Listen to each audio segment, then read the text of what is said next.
Alright. Took me a second. But alright, people. I've been compelled to go ahead and make this video because of the simple fact I've got people that are copying and claiming my stuff as their own. Okay, anybody who has Madden 15, 16, 17, you know, you can create a roster and you can upload it. Okay, now I've made a few. Okay, these are mine. I made every one of these, and as you see over here, I've got 1,804 people in total have downloaded my stuff. I've got 115 likes with only 12 dislikes. Okay. Now, this all-time roster right here, particularly people are copying, uploading, and claiming it for themselves. But as you can see, it's mine. I created it. I done all of the work on it. Alright? Now, if you're doing this, at least add me to the description of it. You know what I mean? When you're bragging about what it is, you're giving somebody some prop about what you made, or you're telling them what it is, put my name in there. Give me some type of credit. I spend all the time creating this. It's only right that I get credit for it. Okay, now that I've said that, I'm going to go show you, if you haven't seen it yet, while everybody wants to take credit for it, why everybody wants to take and put their name on it and try to get downloads off of it or whatever, for whatever reason. I just don't understand why somebody would want to take and claim somebody else's creation and try to get credit for something somebody else did. Okay, if you would like to take and you would like, at some point, to go ahead and make an adjustments or whatever, make those adjustments. But like I said, if you re-upload that, I want credit for it. I created 99.9% of this, okay? And I'm giving 1% credit to the people who created the game. Other than that, it's all me, it's all on me. I created it, I did it, and I want to take 100% credit for it. And if you ain't going to do that, don't mess with it. Have fun with it, play with it, have all the fun in the world, because you're going to have fun making tackles, making catches, and all this other type of stuff. I have no problem with that whatsoever. Now, here's the thing. If you have any complaints on how many legends that I have in here that are 99s, okay, there's not a lot. And I'll explain and I'll show you that right now.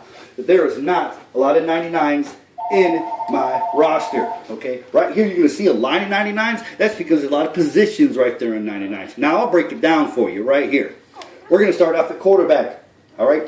You got Tom Brady, Peyton Manning, Brett Favre, Otto Graham, and Joe Montana are all 99s, which they should be.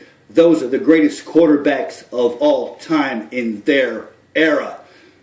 Tom Brady probably will go down as the greatest of all time in the Super Bowl era, period. Peyton Manning was the greatest of what he did with his team at his time. You got Brett Favre, who did the greatest of what he did with his team. He probably would have went down as the greatest of all time had there not been somebody greater than him. And then you take and you look at Otto Graham. Otto Graham was one of the best quarterbacks that have ever played the game. He went to what? How many championship games did he go to? I think he went to 12 and brought home 9 rings in 12 years that he played in his 12-year career. So why not give that man a 99? And Joe Montana.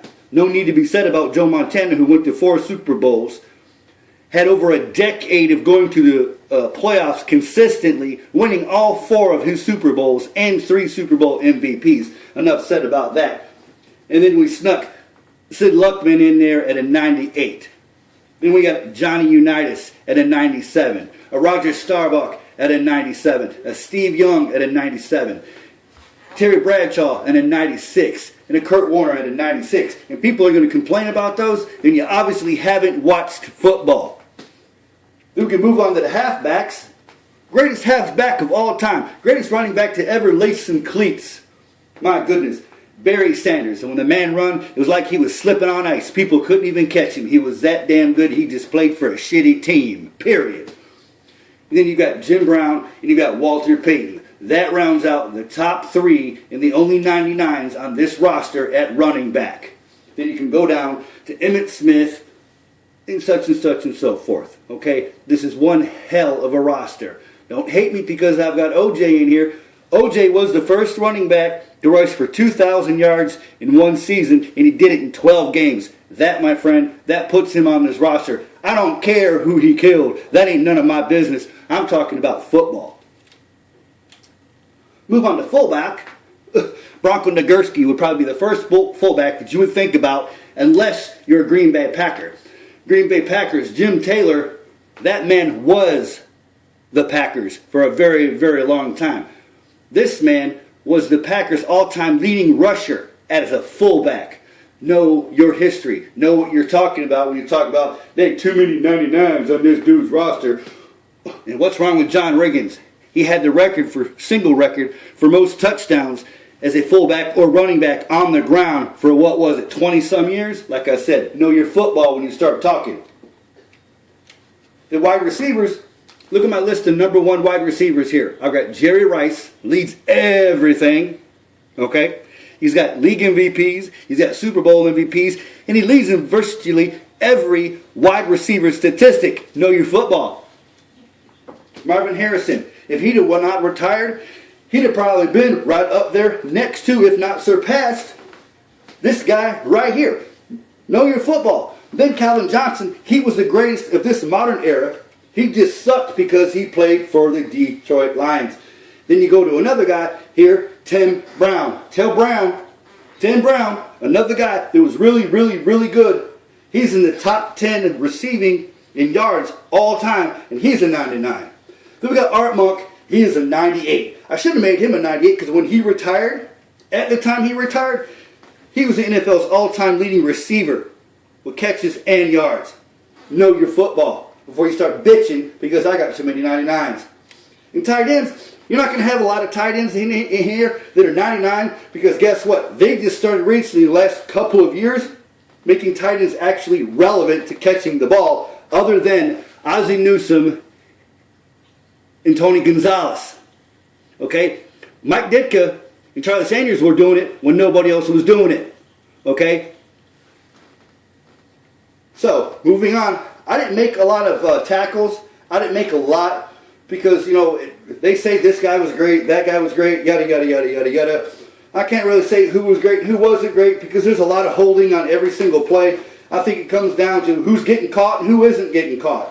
You know, right now in the league, they say Joe Thomas is the best left tackle in football. But he plays for a crappy team. You know, he plays for the Browns. They won a game this year. So you got Willie Rove, Orlando Pace, and Jonathan Ogden. And then you keep going. I'm over here to right guard. I made Larry Allen. Larry Allen was, you know, the man, I guess, for a few years.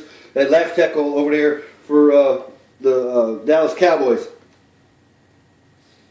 Then you come over here to left end.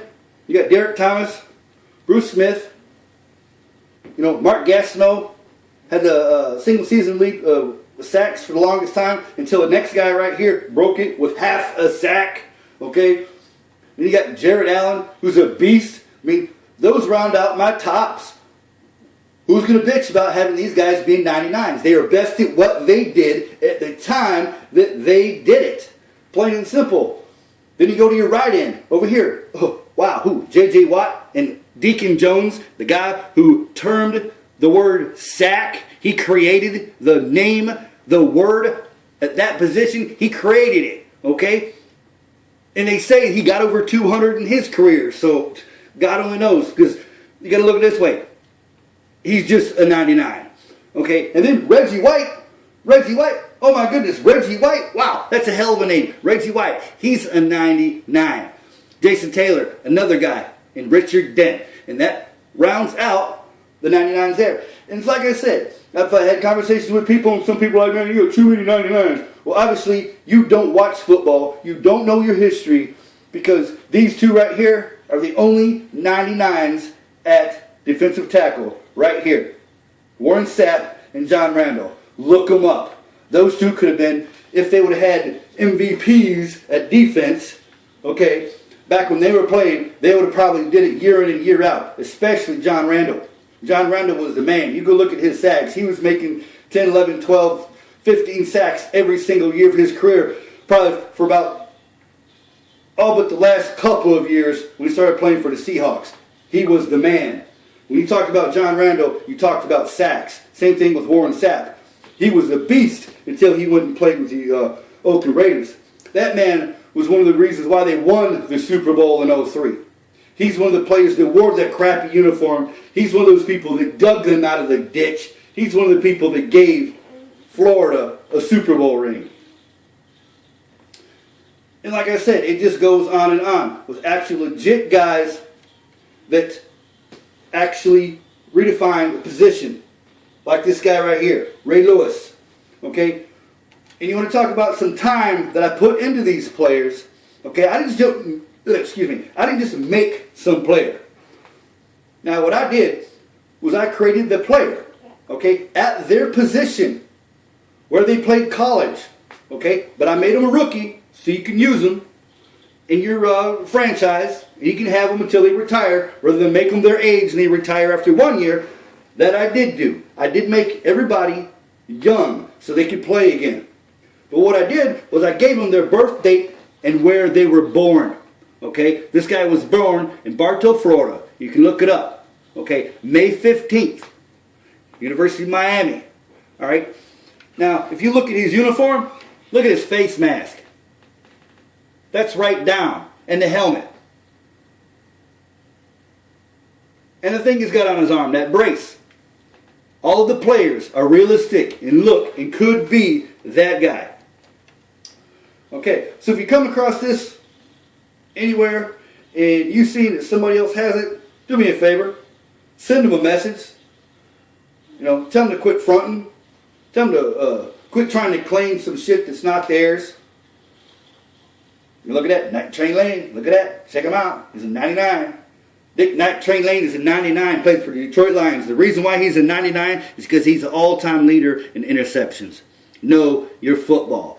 And that's all I got to say about that. Flat out. If you don't know your football, don't complain about the 99s. Have a good one.